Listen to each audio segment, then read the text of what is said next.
Hey everybody, welcome to week 3 of this semester. I hope that you're starting to get into the routine of how the semester works, and we're taking a step forward to expand your ideas both with a longer text that we're going to split out over the next 2 weeks and with some longer writing assignments. So if you think about weeks 1 and 2 as an introduction to the processes that we're going to be doing this semester, week 3 is where we're kind of diving in with both feet. So I think you're going to enjoy it. It's likely that you have some familiarity with the text we're reading, which is Beowulf, and we're going to walk through the process of how this week is going to work. There isn't a longer lecture video this week because I've linked to what I think is an incredible documentary about Beowulf and about its connection to the culture. And Michael Wood and the folks at BBC have done such an incredible job that I'm going to let them tell that story.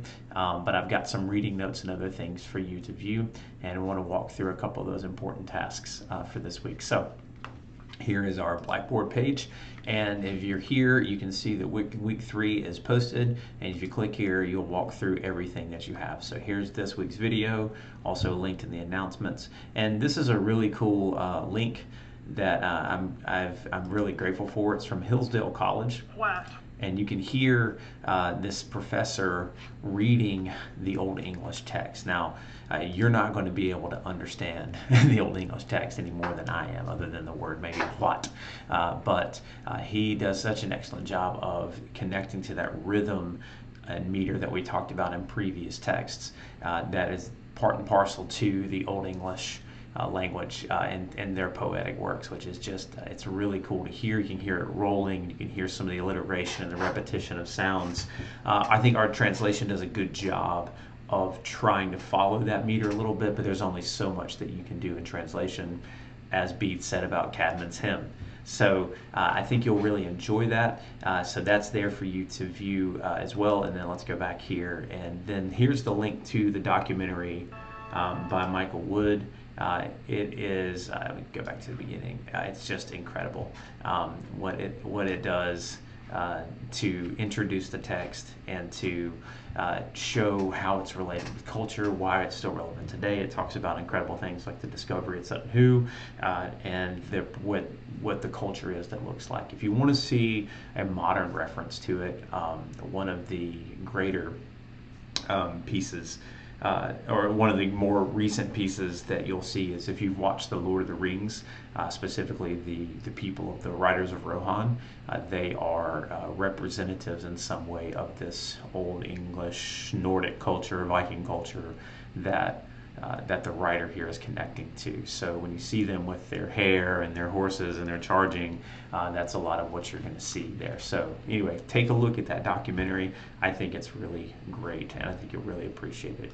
In the reading notes this week, because you've got the text in a linear fashion. Oops, sorry, I'm trying to pull it back to my camera. There I am. You've got the text in linear fashion. What I've decided to do is, rather than just recount it in terms of a timeline, because I know you can read along those lines, I separated it out into 4 major themes that you'll see in the reading notes. So as I pull those back up, sorry, wrong thing. Yeah, I put a little timeline here that just kind of see the events of the story, and then I also linked those 2 videos here as well. So if you happen to open this first, that's okay. You can still watch those videos, and I really highly recommend it. But the 4 key areas are Hrothgar's role as king, Beowulf as the hero, who are the villains, and how the text defines them, and this connection between narrative and religious belief. As I mentioned there, and as your introduction mentions, it's pretty well agreed upon at this point that this was a story from a pagan time in the Denmark and the northern areas that was being told in a Christian context. And so you can see how the author is attempting to make connections between a pagan past and a Christian present. And one of the ways that he unites them is this idea of honor. How do we honor God with our actions? And in this case, it's through loyalty, honor, chivalry, and virtue, as defined in winning battles, as defined in giving gifts, and as defined in holding up the moral standard of society, the standard of justice in society.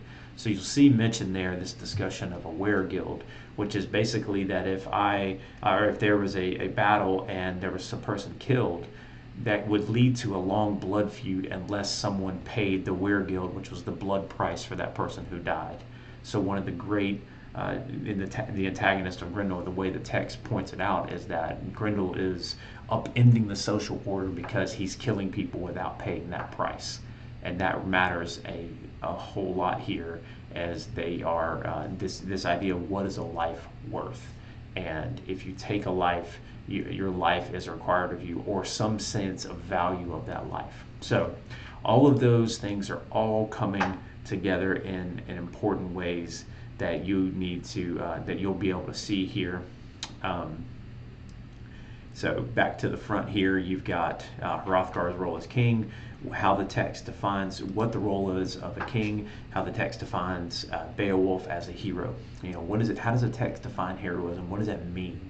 How does a text set up a villain? You'll see definite connections to Grendel and his mother as descendants of Cain, as in the Cain and Abel story from Genesis, as the people that are creatures that are cursed by God, and then also the strict connection between, or not so strict connection, between the narrative of the story and that religious belief. So those notes are there to guide you. I've given you some references for the text.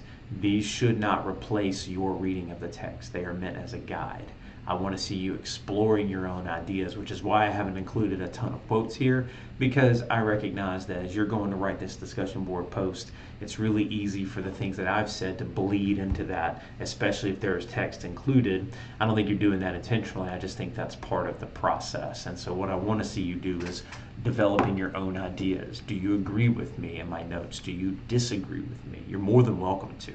These texts are and continue to be open for interpretation if you see something differently.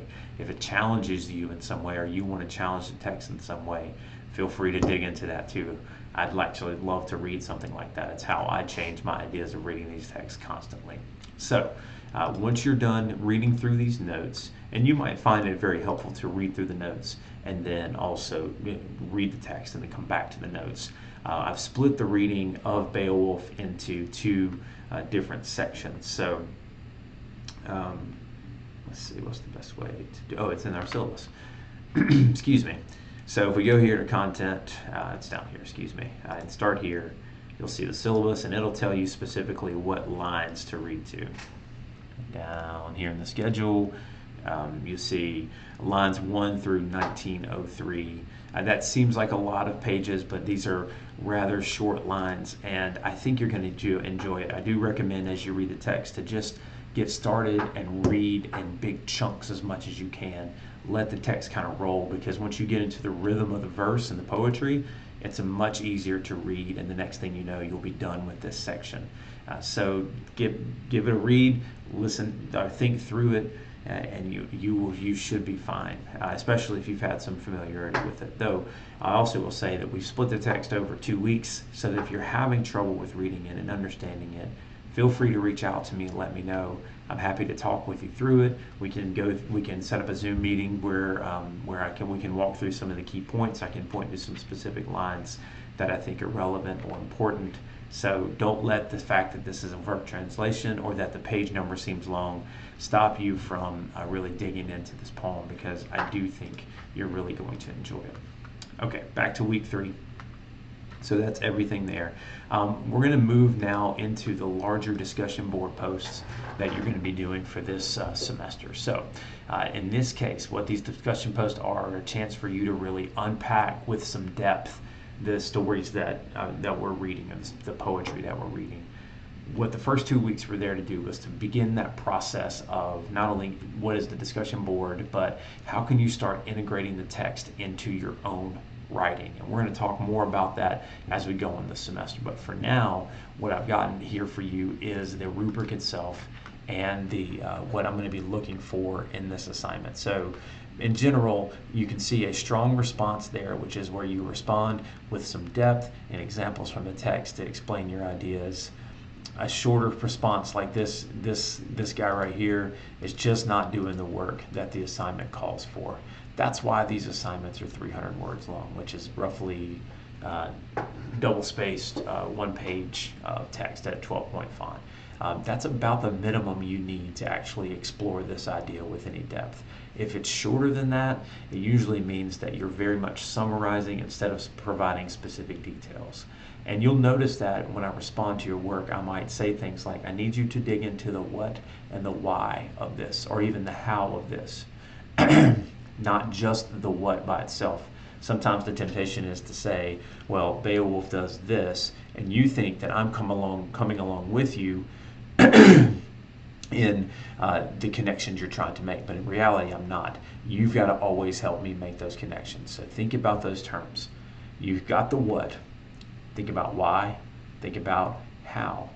And that's where you're really going to explain things. And that's the idea of you show me how the text does this. Show me your points through examples from the text. Don't just tell me about them. Everything kind of stays up in this broad area if you're just telling. I want you to show me with specific work. And then you can see that in this example here where the writer does this versus something rather short. There's also a rubric here at the bottom of the page which includes all the information that I'm going to be using to grade these assignments. So finally, before I let you go, we're going to look quickly at the discussion board post for this week. You're going to pick one of these 4 topics, and you will see that those follow the same 4 major topics of the reading notes. So if you are particularly interested in something having to do with this text, dig into that, unpack it, think through it, and that's what's guiding the discussion board post this week. I am not concerned if you don't agree with me. What I want to see is your work presented effectively with support. So if you have any questions throughout the week, feel free to let me know. As always, you can email me cmoody@aum.edu. I'll talk with you soon.